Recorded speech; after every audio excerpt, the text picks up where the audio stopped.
Park Improvement Association. We've had a very active interest in Walnut Canyon and the proposed Abode 32 tract home project.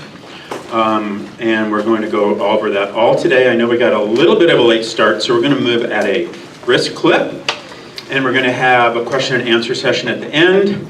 But we'll cover all that as we go along. And let me introduce Susan Olson-Davis. She is the chairwoman of our committee within the GPIA. It's called Friends of Walnut Canyon. Susan? Okay, hi guys, thank you. And really, we're so pleased that you guys came out here and you know, just shows like what a wonderful community Glassell Park is, and it really is special. And you know, we need to fight for what we want to protect, which is you know, a very safe neighborhood that is not riddled with traffic problems and things like that. And I think we're gonna make a big difference. Anyway, just to let you know about Friends of Walnut Canyon, do you want to explain the history of Walnut Canyon, Yes. Friends of Walnut Canyon to us? Yes. Briefly. Briefly, yes. Okay, so last night my printer broke, so I sat in this under a lamplight scrawling notes, and I felt like Abe Lincoln in his cabin for a while there. All right, I'm just going to say I remember the day in late 2014 when my neighbor Linda Haynes, who is not here unfortunately but is a really wonderful person, told me that developers were going to build 32 houses in the open space at the end of my street. And I think like a lot of you, I kind of panicked because it's a narrow street, the open space is gorgeous, there's animals everywhere, we walk in it all the time. So a very brief history then, and a lot of you are newcomers I know, so I do want to take just a moment to kind of explain about Walnut Canyon and where it's been and where it's going. First of all, where is Walnut Canyon? I'm going to tell you, if you go to the end of Haverhill Drive, Brilliant Drive, or Sundown Drive, at the top of near Cazador Division, you will find Walnut Canyon. It is not too far from here, and it's a wonderful place. So if you haven't walked in it, I'm going to highly encourage you to go there. What is Walnut Canyon? It is about 30 acres of open space. It's rife with walnut groves of black walnut trees, which are protected species in Los Angeles. It has been used for decades as community hiking trails. There are trails that wind through it. People use it all the time.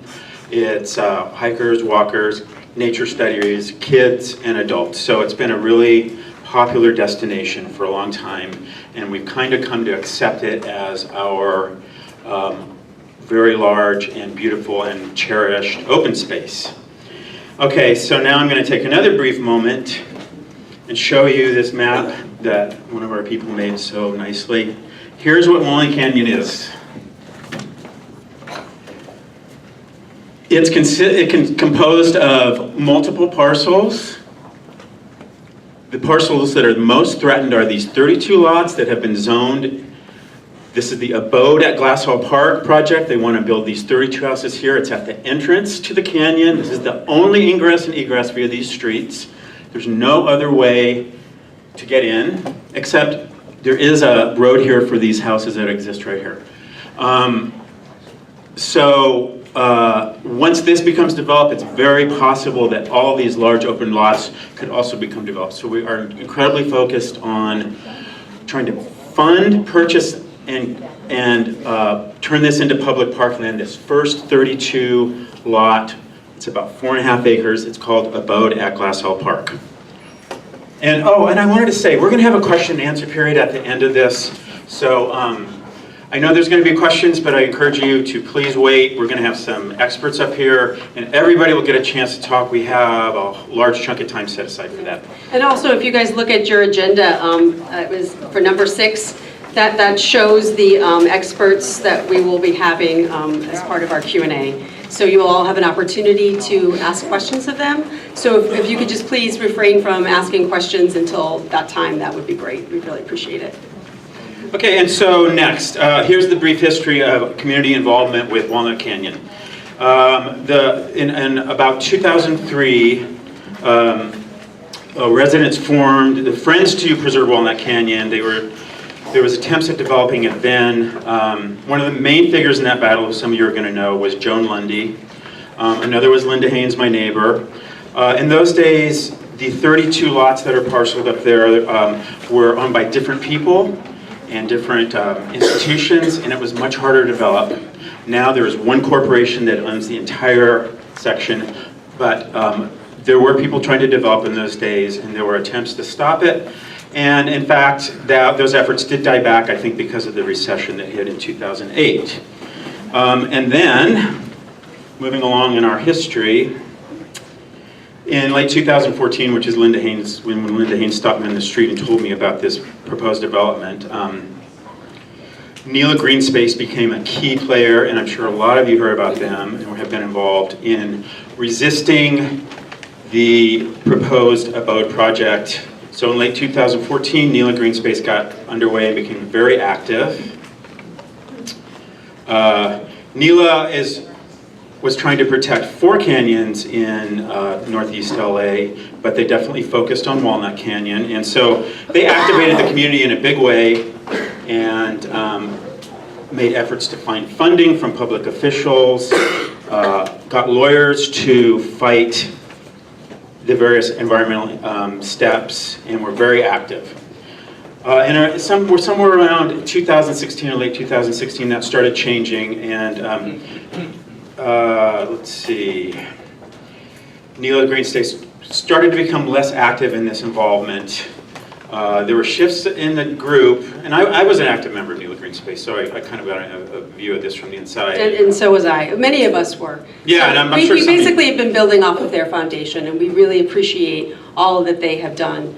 But we have seen that there's a need to have an even greater focus on the effort to preserve Walnut Canyon. Yeah, so their efforts really reduced, and then they basically became somewhat of an inactive organization. So that's where Friends of Walnut Canyon formed within the GPIA. We knew we had to pick up where Nela left off. And one of our greatest assets within the GPIA is that it is a 501c3 charitable organization, and all donations are tax deductible. And we'll talk about donations later because we really need some help with that too, but that'll come a little later. So I'm almost done here. One more thing before I hand this over to Susan. Over the course of 2 years, there have been 2 phases of environmental review that have occurred in the planning department for this property. They are mandatory. They are part of the legal process to get this project created, should it happen, although we are certainly fighting against that. The first one was an initial study. It was done in 2015. We had a lawyer write comments and objections to that. The second phase was the draft environmental impact report. That was published in December 2016. Again, we had a lawyer write comments and objections to that. The third phase will be the final EIR, which is due soon, and we'll be hearing more from our lawyer, Dean Walraff, and probably Susan about that coming up soon. And finally, I just want to say the community has been tremendously helpful all along this. It may not appear there's been a lot of hard work, but there's been a tremendous amount of hard work to object to these processes, and what we see is tremendous inadequacies and insufficiencies in the environmental reviews. And we appreciate everything, the donations of money, the donations of time, and all the support. And we're looking forward to a lot more of that from you guys. So now I'm going to have Susan. She's going to basically talk about where we're at now and what we're hoping to achieve and what our progress has been. Thank you. Okay, yeah, thanks. So as Eric was saying, so Friends of Walnut Canyon formed earlier this year because we saw that there was a need for it to be extremely active. And we meet every 2 weeks and we discuss what needs to be done, the strategies that need to be implemented, and we've been doing something very important, which is canvassing. And so many of you may be here today because we've been personally knocking on your doors or dropping off flyers or asking you to sign petitions. And we believe that that old-fashioned way, neighbor to neighbor, is extremely important. And actually, the plus side, if there is any plus side to this situation, is that we have discovered that a lot of neighbors now have met each other. and it's actually creating more community cohesion. And we have all gathered together for this. It kind of reminds me of like the LA earthquake, right? I don't know if any of you guys were here in '94, but remember how people banded together? Well, I feel like this is very similar. And I really encourage you guys to join us, because you will meet your neighbors. And we just saw it on Monday night when Gloria and Araceli over there didn't realize that like Gloria lives in the house on Division with the dinosaurs. And you know, it's just really, and that's what's so important, is to meet your neighbors, to join this fight together, because our voice, our collective voice, is what matters. If we don't come together as a community with our collective voice and we are silent, guess what? This gets built, more stuff gets built. We have to use our voices. And I'm telling you, it doesn't have to be like, oh God, I have to do this. You know what? It actually makes you feel good, and you get to meet your neighbors. And there is a plus side to it. So I really encourage you guys to join the movement. And thank you. And also, we've been making a lot of traction, okay? Friends of Walnut Canyon only formed like in January, okay? And already, we've had very successful meetings with County Supervisor Hilda Solis, and I know Neela Greenspace did that too, but actually, the political climate has changed. There is more money available now to buy green space, okay? So that's coming through the pipeline. So you gotta remember that we're building off of Neela Greenspace, but the political climate has changed. All right, we also have a meeting set up with Councilmember Gil Cedillo next month, and Gerald Gubaton, I don't know where Gerald's right here, who is the senior planning deputy, is here. And he is very supportive of us, and he's gonna be in our Q&A later on, so you can ask Gerald some questions as well. We've also met with the Trust for Public Land, and Paolo Perrone is going to be on our panel. He's coming, he's a little bit late, but he will be here. And the Trust for Public Land, actually, I don't know if you guys are familiar with them, but they help facilitate the negotiations to buy parkland, and they are a key player. In fact, when we met with Hilda Solis's office, they were the ones that suggested meet with the Trust for Public Land. And we had a very successful meeting with them, and they are on board with us. We also have had extensive conversations with the Santa Monica Mountains Conservancy, and they are more than 100% on board for this. In fact, Rick Bolton over here, who is our co-chair, yes, Rick. He's been leading the conversations with the Santa Monica Mountains Conservancy. And Rick, do you want to just say like a few words about that or anything? Did you want to chime in? Or? Sure, I can add yeah. a few points. As she was saying, the climate has changed. There's a lot of money coming online in the next couple of years to buy open space in California. There's a bill in the Assembly right now, in fact, set aside for like $2 billion to do that. The state of California has realized that the EPA is not necessarily our friend right now, and that we're going to have to take care of ourselves. So the state government's really focused on that. So we believe that there will be funds available to purchase Walnut Canyon within the near future. So it's not really a pipe dream, it's a fairly practical enterprise that we're setting out for here. And we're hearing a lot of support from the political folks that we're meeting with the land trusts and other people like that are all being very supportive of our efforts. So there's a lot of folks rooting for us.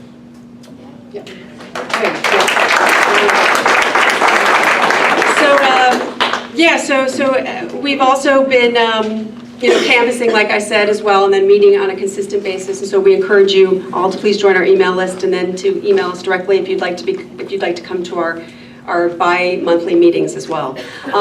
And so our goal is to make every single neighbor aware of this. And funny enough, or maybe it's actually not funny, a lot of neighbors did not know that this was going on, okay? Or they thought, oh, it's being handled.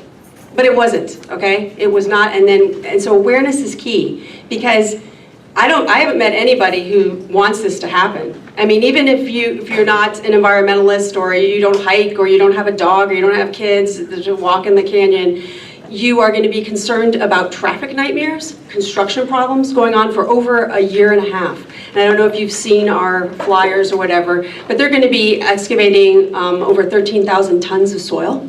Okay, so there's going to be over 132 truck trips every day. So it's going to make a major impact. In fact, Angie Duncan over here, who's going to be speaking later, she lives on Scandia.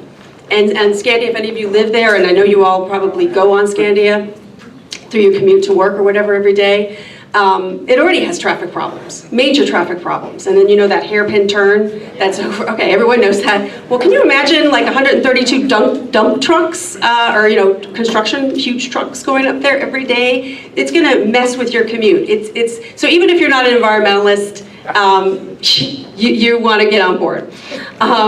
So anyway, our ultimate goal, though, is the end goal is to secure the necessary funding to purchase the Walnut Canyon land and finally make it a public park for everyone to enjoy. In fact, it was Carol right back there. Carol has been part of this fight for what, 30 years, Carol?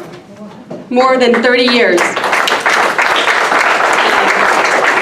And Carol, we hope to be the ones to do well for you, to follow in your footsteps. So there's been many people before us, and I just want to acknowledge that we are very grateful for all of these people that have done something. But like I was saying, the political climate has changed, and we are very hopeful that we can do something. But again, I will reiterate that complacency and silence is our enemy, okay? Yeah. So if we don't say anything, then it's gonna happen, all right? So you guys need to be active, you need to be involved. And I know, like my neighbor Barney over here, his father had tried to fight things then too, but there was a different situation back then. And there's limited green space now. We have Mark Kenyon here and Claire Martyr Kenyon who've been fighting for green space in the area for many, many years. And it's rapidly diminishing. And so now a lot of our public officials have come to realize that it is a precious resource and that we do want it and that we deserve to have that in our community. So anyway, also, just so you know, the Abode developers, I don't know if, I heard that maybe they might be here. Are the Abode developers here today? Okay, I guess they did not come, but the reason, this is a community forum for the community. There will be a separate meeting with the developers that Helene Schupak here, Helene, our wonderful camera person. Helene is one of the chairs of the Glassell Park Neighborhood Council Planning and Land Use Committee, and we've been working directly with Helene, and she is going to be planning along with the Planning and Land Use Committee a special public meeting with the Abode developers coming up in the next few months. So again, if you get on our email list, we will alert you to that date so that you can come here, and then that will be your chance to talk to the developers as well. But again, we are in conversation with them to purchase the land, and so far they have acknowledged in the past that they are willing sellers. It's all about getting the right price. So that's key. Anyway, so next up, I'd like to introduce you to Claire Martyr Kenyon, who I talked about earlier. And Claire, I'll just introduce you. She is the current president of the Mount Washington Homeowners Alliance, as well as a board member of Northeast Trees, and serves on the city's Community Forest Advisory Committee representing CD13. In addition, Claire is a former board member and officer of the Federation of Hillside and Canyon Associations, which is very critical. And she's also a former appointee of the Santa Monica Mountains Conservancy Advisory Board. Claire has been involved with the acquisition of El Ria Canyon Park, which many of you probably know about. They had to fight for that. Every park, by the way, has had to have a fight. If you look at the history, every single green space that's protected has had to have a fight. She's also been instrumental in helping to get the acquisition of Rainbow Canyon Park, Heidelberg Park, Elephant Hill, and LA State Historic Park, as well as the future Walnut Canyon Park, we hope. So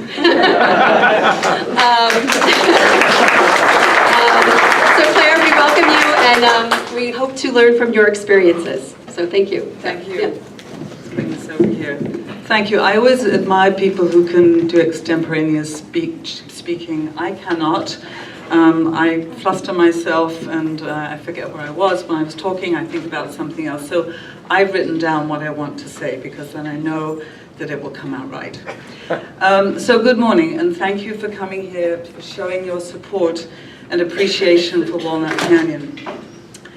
It's always seemed perplexing to me, but that somewhere that was called Glassell Park does not actually have a park.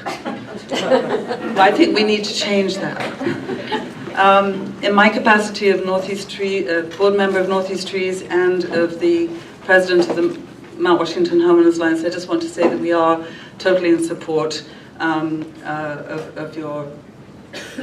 the efforts here. And I have been involved with this community for a long time. I live in Mount Washington. And I also was involved, I'm sure people know Joan Lundy, who's deceased now, and how much we appreciated the work, the early work that she put in, and the dedicated members of the community for many years who have been shining a light on the need to defend this open space since the turn of the century, actually. In the year 2000, Joan called me, and we met at her house to discuss the possibilities of turning these canyons into public land. We had a good talk, and I didn't hear anything more from Joan for a year or two. And then in 2002, I'd been working on a parcel of land for acquisition, and it was called Heidelberg Park, and it suddenly became available for purchase at the right price, and there was funds. It was bought by the Santa Monica Mountains Conservancy. And Joan called me, and just as soon as she had finished congratulating me on this good fortune, she began kicking herself because she hadn't gotten around to organizing everyone into saving her canyon. Well, it took Joan all about 3 minutes to organize, get a meeting together, and she and her enthusiastic and well-organized residents of Glassell Park have been working to bring this canyon to the attention of our elected officials, the Conservancy, and the neighboring communities ever since, and they're to be applauded for that. So why have people in this community been working so hard to bring our attention to this area? What is it that brings people together in a focused effort such as this? And why is Walnut Canyon significant? It's important to look at this canyon as a whole. Buying small parcels of land, of open space, without any connection to a greater mass of land does very little to further the goal of creating significant environmental areas. So it might be great to save a house-sized parcel of land because it can be a wildlife corridor perhaps, but you need that larger open space. In more global terms, Walnut Canyon is what is called remnant open space. It's part of what was once all that there was here, as far as you could see. Relating it to our geographical area, it's part of a hilly landscape and a watershed on the east side of the Los Angeles River, and narrowing the focus even more, it's part of the California black walnut woodland. And you should know, if you don't already, that one of the reasons that this species of walnut is so special, so precious, is that it doesn't grow anywhere else in the world. Its worldwide distribution is 4 counties in Southern California. It's rapidly disappearing because of development. It's a fire-adapted deciduous tree. It loses its leaves for a brief time in the short winter, and if you look now, in July and August, you'll see many trees dropping their fruit. It's our only local deciduous tree that's able to grow away from the stream boards up on a slope. And if it burns, it has the ability to resprout from its base, which is why you see a lot of multiple trunk trees. It's a truly remarkable tree, and it's vital habitat for wildlife. It's a protected tree now in the city. This is its natural environment, and it's being lost rapidly to development. So why is Walnut Canyon important to protect? What do people get out of open space? I can tell you what I get out of open space. I get beautiful vistas that mitigate the concrete around me. I get places I can go to spend quiet time alone, sitting in the shade of a tree, reading a book perhaps, on the top of a hill with binoculars looking at the raptors, the hawks, or poking around in the mud in a gully looking for tracks of animals. I get a change of pace relief from the daily stress of urban life. My spirit is renewed, and when I wander in public open spaces, I'm filled with the deep, reassuring feeling that the land where I'm walking will be land where our sons and daughters and their children's children will be able to walk and learn to appreciate and defend our native environment even further into the future. But more than the personal satisfaction and fulfillment that public open space provides for me, it's the knowledge that all the plants, from the miner's lettuce to the walnuts that support the animals, the creatures that range from little salamanders and moths to raccoons and skunks, and up the chain there to the coyotes and bobcats and the avian raptors at the top of the chain, all of them are here, and yet they will disappear if the land is bulldozed, excavated, and becomes a housing development. Converting this public land to public open space is reasonable and it's desirable. My message to you is don't give up. It took many years to protect Elyria Canyon Park and the defeat of several project proposals, including 30 houses on the rim of the canyon, 200 condos in the center, and finally, the last gasp was 35 houses in the base of the canyon. Ultimately, at the end of the planning process, the developer was persuaded to sell the land to the MRCA Santa Monica Mountains Conservancy. Heidelberg Park was owned by a couple who divorced. The land was given to their Coptic church. It took 11 years to become public land. Our first acquisition in Mount Washington was Rainbow Canyon. It was straightforward, it was very easy. It was purchased with public money, very little money, because the owner defaulted on their brush clearance. It reverted to the county, took it, and they put it up for auction, and the city paid $3,000 for it to pay the back taxes. Elephant Hill was a long process. It involved the planning process of defeating an out-of-date 15-year-old EIR and gathering a lot of political will for funding, and it was eventually obtained, and it's open space now. That's in Northeast Los Angeles, but it's in El Sereno. So let me add a moment of sobriety. Open space in Los Angeles comes at a price. And it's no secret that it's often hard to find money for parks. But I encourage you, because there is money available, to continue to solicit support from Councilmember Cedillo, our council member here, our county supervisor Hilda Solis, and our Congress member Jimmy Gomez, and State Senator Kevin De Leon. They are all known for support of open space. And we will have a new assembly member, I guess at the end of the year. I think that the election has been announced. I think it's in December, maybe with a primary before that. So for me, park space helps to mitigate the more negative impacts of density. And while we're fortunate enough to have several areas and secured areas of open space along the Angeles River, in Chinatown, we do not have the many thousands of acres in the Santa Monica Mountains Conservancy or Hollywood Hills in our high population density community of Northeast LA. And we do serve it. We have taken the high road. We've chosen to fight, to make a stand, to draw the line, and to share the fragments of land that are left with the wild things, instead of sitting back and watching as the lands fall to development. And I thank you for all the work you've done, that you've put in so far. Continue to gather support and keep talking to our elected officials. They hold the purse strings. Let me know where we can help, and don't give up. Thank you.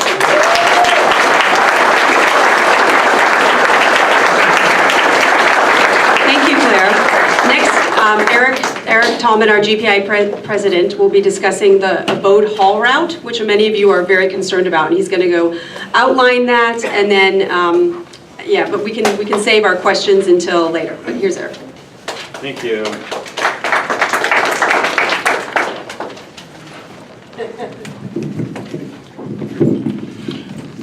Wow, thank you, Claire. That was really inspirational.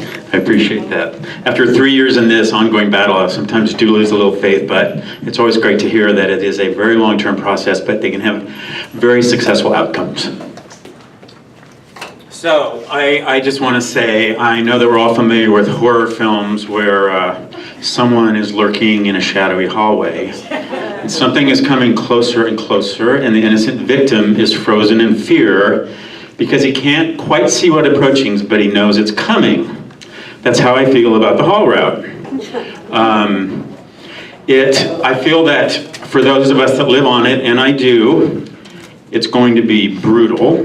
And I feel for those that live on connecting streets and nearby, it's just going to be merely horrible. So, the laser is pointing at something. We have a map here, and I believe, first of all, I want to say also, you can always go to www.gpia.org, that's Glassell Park Improvement Association. We have a Friends of Walnut Canyon section in there. You can find the haul route on there. You can find maps on there and a lot of information. You can join our email list. So I always encourage you to go to gpia.org for your main source of information about Friends of Walnut Canyon. So basically the haul route, here's a diagram of it. It starts at, oh, you're doing that. No. That's probably Tom. Dr. Tom? Dr. Tom is. Dr. Tom is our resident expert on the haul route, and he will actually be part of the panel at the end with question and answers. I'm going to give you the brief overview. If you need details, Tom is going to be really good at that. So here we go. The haul route will incoming trucks will go off the 2 freeway, come up Verdugo, West Avenue 40 through Scandia, 42, Division, Haverhill. This is the beginning of Walnut Canyon, and this is where the staging site will be for the construction. Now, just so you know, the haul route is a part of the environmental impact report. It's what the planning department has planned. It includes schedules and a lot of details about how the trucks and when the trucks will come. And so it's something that they've decided. And part 2 of that is they will have a public meeting after the EIR is published, which all of us can attend, where we can object to the haul route. It'll be before the Department of Building and Safety Commissioners. But we have to wait till the EIR is published before they're going to do a public meeting about the haul route. Anyway, the outgoing trucks filled with 13,000 tons of soil, not each one, but will be going this exact same route out, and they'll go down Eagle Rock Boulevard, and they'll head on the 2 north. Now, I'm going to actually read to you from the draft environmental impact report about the quantity of traffic that is going to occur on this route, and mind you, for those faint of heart, it's going to be hard. Okay, so I have a few paragraphs here. Construction of the project would take approximately 17 months. And first of all, I'm sorry, I don't think 32 houses can be built in 17 months. I think that is possibly disingenuous, but definitely incorrect. And consists of the following phases. Site improvements, number 2, grading, 3, street improvements, 4, construction, 5, paving, 6, street improvements, phase 2. Next section, there will be 132 truck trips per day during excavation. It is estimated that approximately 13,251 cubic yards of material, which is approximately a ton of soil, would be exported from this site to private landfill located in the city of Irwindale. Assuming trucks with a 10 cubic yard capacity, up to 66 daily haul trips. 66 inbound, 66 outbound, which equals 132 per day, would be required for exporting material over the excavation period. And they're estimating that's going to be 20 days of excavation. That would be business days, and I think that is probably also a very optimistic and not realistic number. Okay, the project would produce long-term air quality emissions in the region, primarily from motor vehicles associated with the project. The project could add up to 278 net vehicle trips to and from the project site on a peak weekday at the start of operations in 2017. Now that makes my heart just start palpitating, honestly. To imagine 278 vehicle trips on particularly on Scandia, where things get really scary. And most of these are trucks. 132 of them are hauling trucks. It's just shocking to me that they would even allow this to be part of a considered route in the EIR. In addition, there's going to be 124 estimated construction worker trips per day. And then the final thing for me, and very particularly for me and for a lot of us, is that a lot of these streets are narrow hillside streets. I live on Haverhill. It's 18 feet wide at one point. Almost exclusively, on many of this, particularly Scandia, particularly Haverhill, one car can only go one direction at a time. I'm just flabbergasted that the city would even consider this as a legitimate haul route. It's published in the DR, which is a 350-page document. You can find the link on our website. You can look at it. And so that is really the meat of the matter for the haul route. I wanted to bring up a neighbor, Angie Duncan. She lives on Scandia. For those of you who have driven this route, and tons of us do, this feeds into all these streets. All these streets are going to be affected. They're all adjacent or connected. But Angie lives on Scandia, which I call ground zero for the haul route. It's a very congested area, as we all know. We have to pull over constantly, particularly at this corner in the particularly this corner, always pulling over for each other. And it can be very dangerous. And I'm going to have Angie come up here and talk maybe for a minute or two about what it's like to live on Scandia now without 132 truck trips per day. And where is Angie? There she is.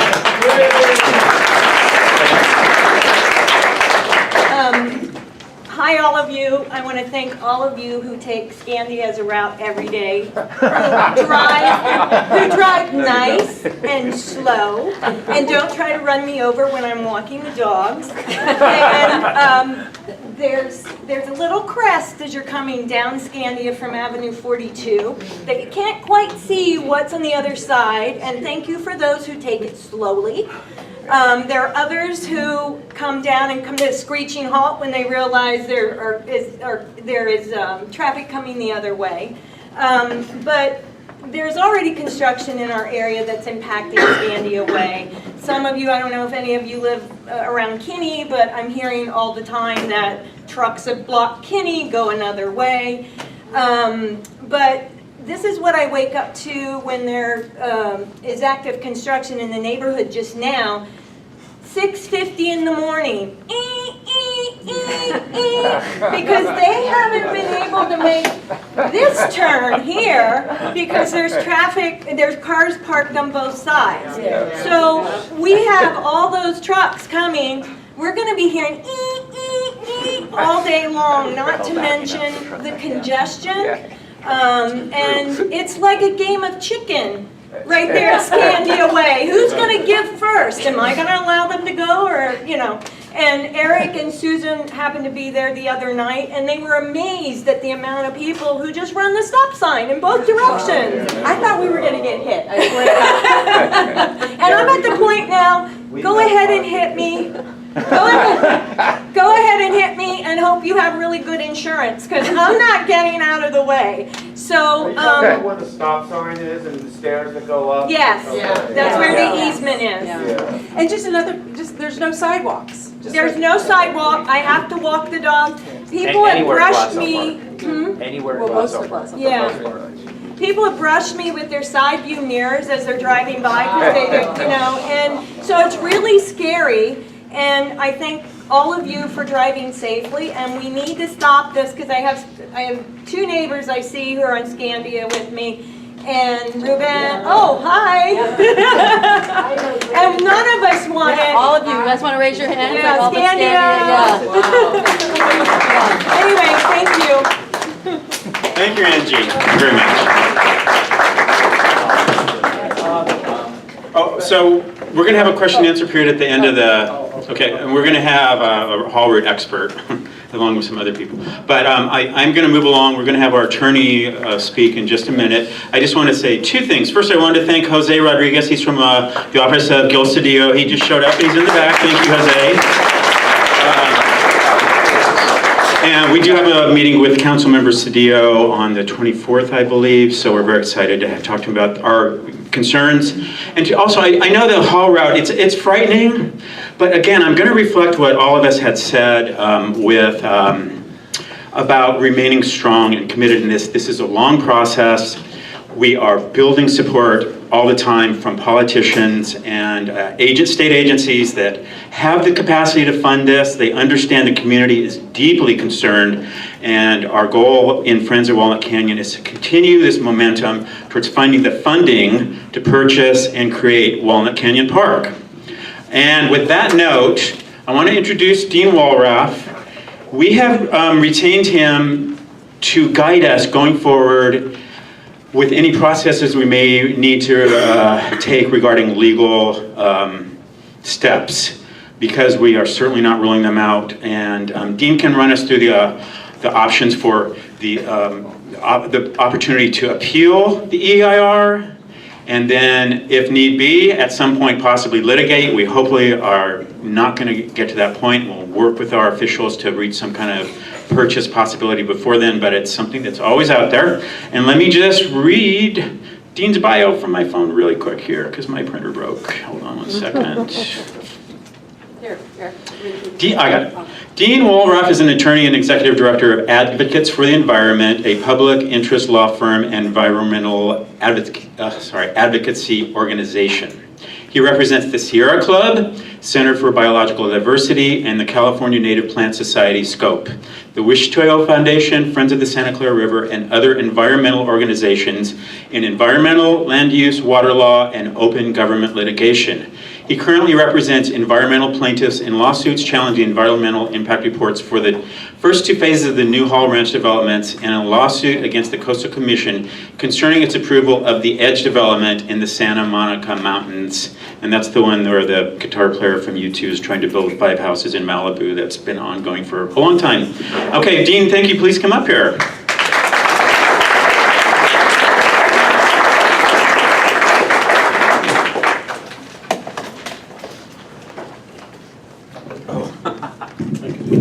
You want to do that? Oh, it's got to take. Let's remove this one. Oh, okay, yeah. It's kind of a short tether, but not too bad. Don't want to be ranging around too wildly here, I guess. I'm your lawyer, and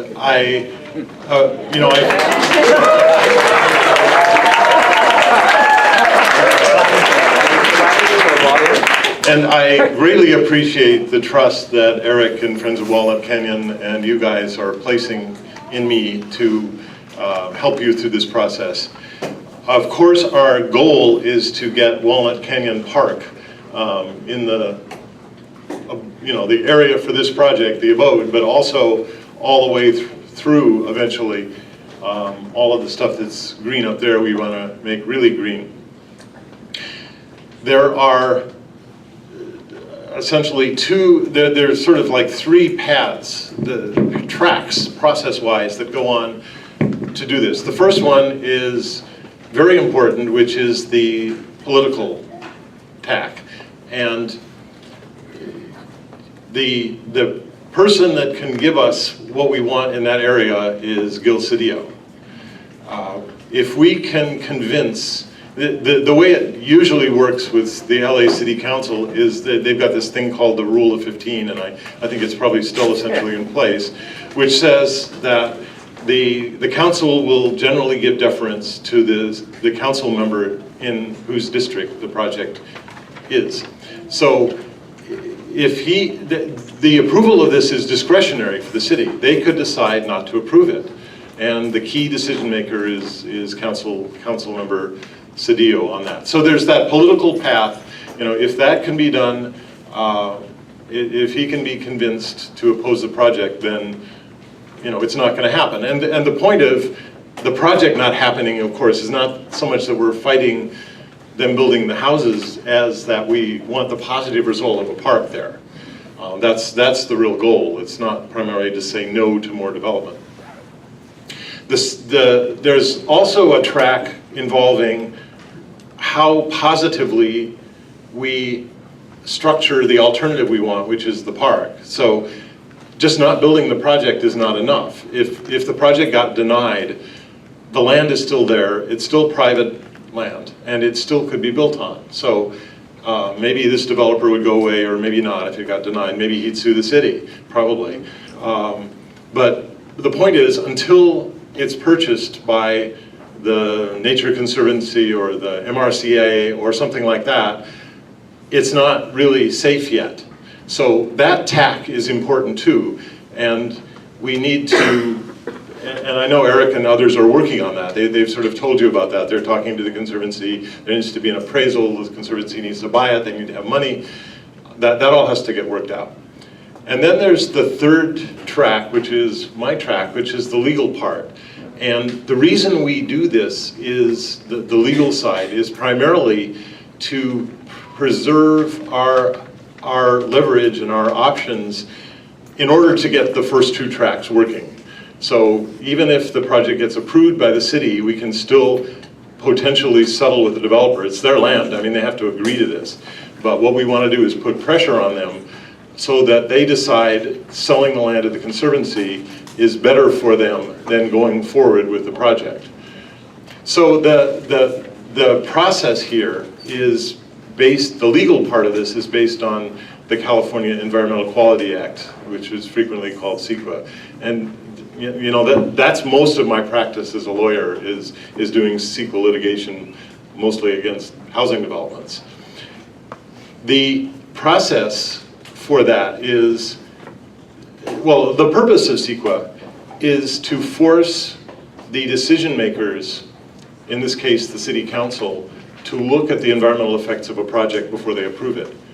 Before CEQA, what would happen was the City Council or some state agency, you know, or there's actually a parallel federal law called NEPA, National Environmental Policy Act, that applies to federal projects.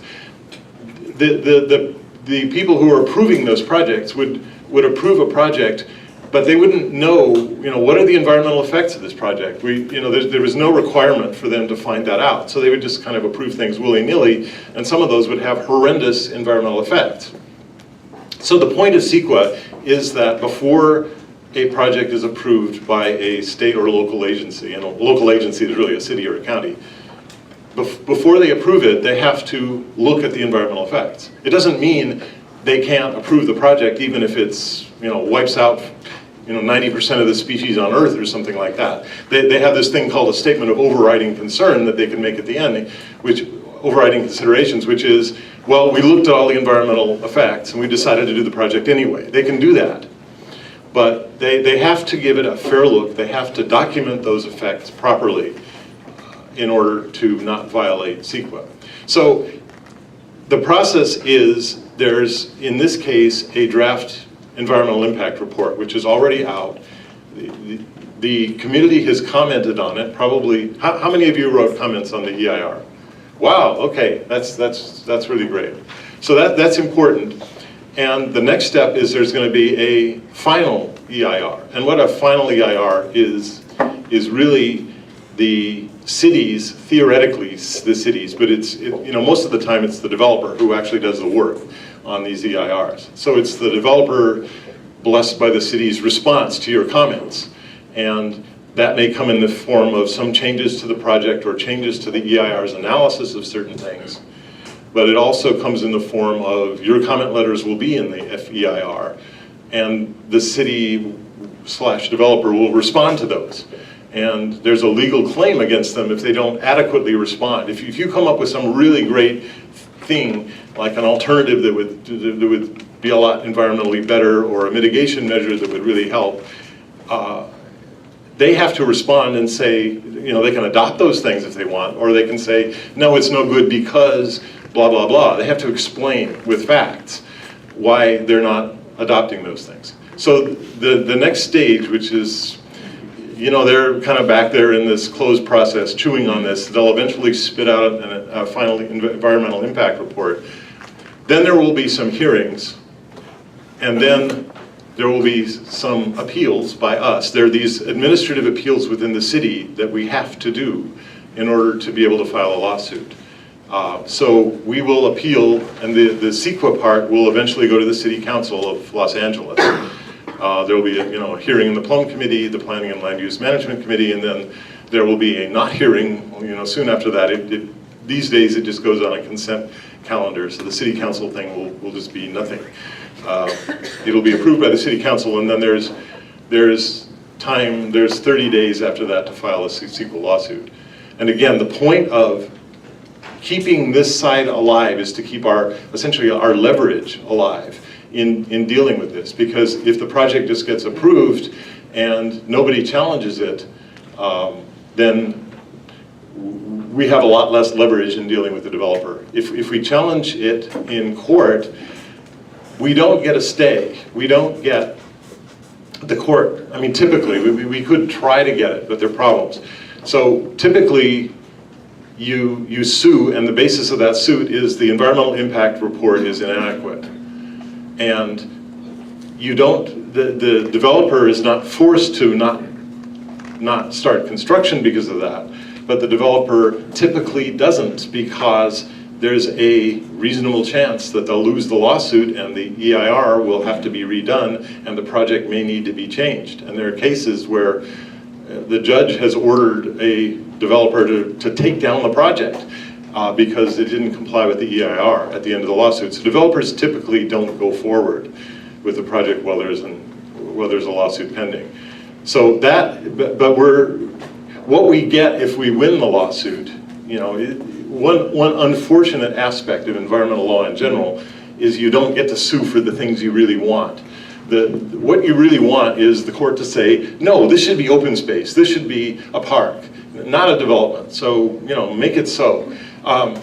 You don't get that here. There's no, it's based on a statute, CEQA, and the statute doesn't give us that remedy. What it gives us, if we win the lawsuit, is set aside the EIR, go back and redo certain parts of it, recirculate it for comment, get another approval, and then potentially another lawsuit. So there's that process that the developer is looking at that might last for years. We mentioned Newhall. I'm the lead attorney on the first two phases there. The Landmark Village and Mission Village, we filed that lawsuit 6 years ago, and it's gone through the whole cycle now, where they've set aside parts of the EIR and reapproved it, and we're going to sue on the second EIR now and start the cycle anew. So that's like 6 years of delay. So your comments are important, and on the final EIR, when it comes out, your comments are just as important. The only thing that makes the DEIR comment period special is that the city and the developer have to respond to your comments if you make them in that period. But anything that we can comment on the final EIR. We can put comments that go into the record on the case up to the point where there's a hearing, the final hearing on the project before the city council. We can still comment on the project. So it's really important to look at that final EIR when it comes out. And I'd be glad to come out and give you a little workshop on sort of effective commenting on EIRs. What things have legal significance and what things don't. But that is an important contribution you can all make, is looking at that final EIR and doing effective comments.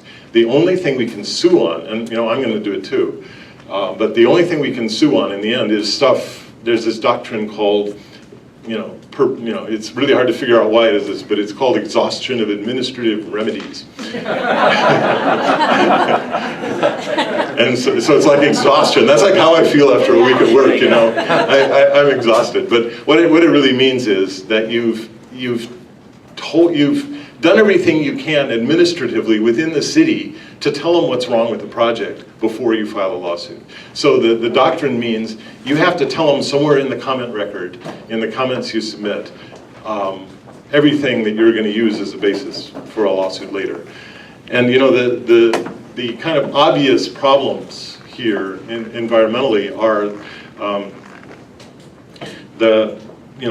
biological are one of them. The loss of all these walnut trees is pretty significant, and they just say, well, in the EIR, they say, well, it's kind of degraded habitat, it's not like pristine, so cutting down the 129 walnut trees just doesn't matter that much. That's pretty crummy analysis. But there are a bunch of things having to do with biology and probably wildlife corridors and you know, the plants especially on there, especially the walnut trees. You know, the traffic is another area where they haven't done very good analysis. Greenhouse gases, land use, aesthetics. There are plenty of things that are wrong with the EIR. There's almost always things wrong with an EIR if you really want to look at them and comment and sue on them. So, but that's kind of where we are, is we're in the middle of this process, and you know, if there's no settlement, if there's no money to the table, if there's no developer willing to sell this project land to the Conservancy, then we kind of have to go through this process of doing the lawsuit to preserve our leverage, right? But you know, what we're really seeking when we do that is to bring the developer to the table and make him more willing to sell, because he'll see the road ahead to getting this project done is a pretty rocky road. So I think that's probably enough said.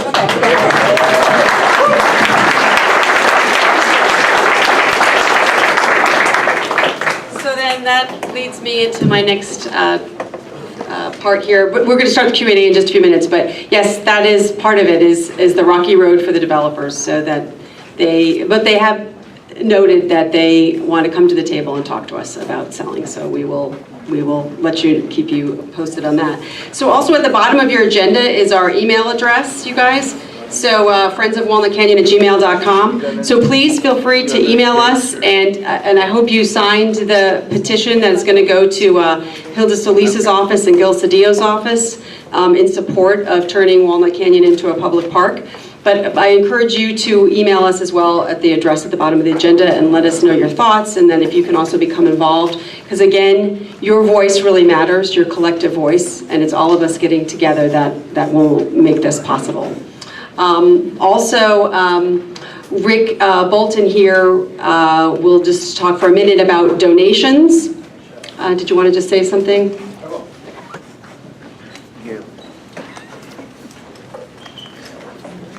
Hi everybody, I'm Rick Bolton. Some of you know me from my frequent walks with my beagle Nina through the neighborhood. Myself and my wife Katie Mills, who's around here someplace. Nina couldn't be with us today. She had a very pressing appointment to smell some things in the backyard. But she did ask me to mention one thing that we haven't really focused on.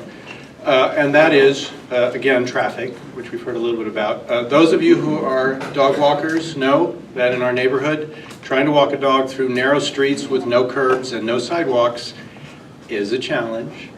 And all of this development isn't going to make it any better. Let alone the haul route that we've been talking about. Keep in mind that once the development is finalized, 32 large homes with multiple bedrooms, each home of which will have multiple cars, which will take multiple trips a day, means hundreds of new trips daily through the neighborhood, right? So that's the long-term impact. That's not even the short-term impact. So, something to think about. Nina wanted me to communicate that to you. She's very concerned. Donations. So that's what I'm here to talk about. A couple things. First of all, we want you to donate your attention to what we're doing. That's perhaps the most important thing of all at this point in time. We're all very distracted with Facebook and not so much Twitter, although the president is rather distracted with Twitter. But we all have demands on our time. We have jobs, we have dogs to walk, we have things to do. It's very important that we keep this top of mind. It's going to be a long battle. It's not going to be a short battle. Probably a couple years, both for the process to work its way through, but also for some of the important public funds to come online that will allow us to purchase the canyon. So we need to kind of focus on this for a while. So we want to encourage you, first of all, make sure you sign up, make sure we have your email address. Also, if you want to jump in and help, please do. This is a community effort. In fact, it needs to be a community effort to be taken seriously. It can't be a few people running the show. It has to be a group effort. our elected officials will only see value in our effort if the entire community is involved in the effort, right? So we all need to be part of it somehow. So attention, time, those are both incredibly valuable. Money, of course, is a good thing. So far, we've been funding this out of our own pockets. We've spent a few $1,000s, I think, so far.